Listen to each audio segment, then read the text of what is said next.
جربي تعملي طاجن المكرونة بالطريقة دي وهيطلع معاكِ تحفة جدًا، جدًا.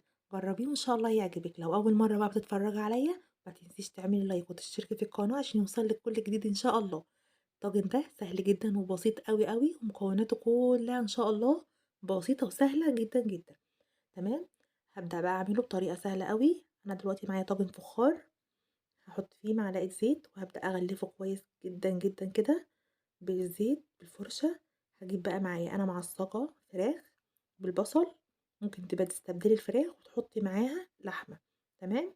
هاحط معاها بقى في تتبيلة الفراخ بتاعتي أو الفراخ اللي أنا معصجاها كويس أو مسوياها كويس على البوتاجاز، هاحط معاها ملح وفلفل وبهارات.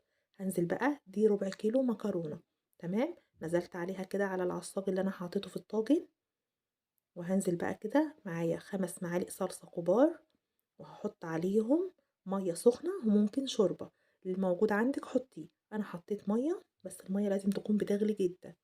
هابدأ بقى كده أحطها، طبعًا مش هاغطي المكرونة، بس لازم أسيب فيها كده إيه حوالي شوية كده ما تكونش مليانة أوي عشان ما تعجنش معايا. وبعد كده بقى هادخلها الفرن على درجة حرارة عالية وهاطلعها، هتقعد ربع ساعة وهاطلعها بالشكل الخطير الجميل أوي ده.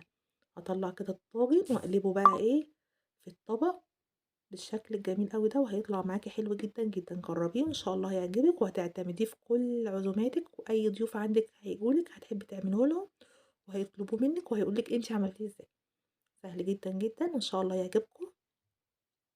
شايفين الجمال، والمكرونة كانت حلوة أوي ومش معجنة وطعمها حلو جدًا وريحتها كانت خطيرة أوي، أوي. شايفة المنظر والجمال؟ ما تنسوش بقى تعملوا لايك وتشتركوا في القناة عشان يوصل لكم كل جديد. السلام عليكم ورحمة الله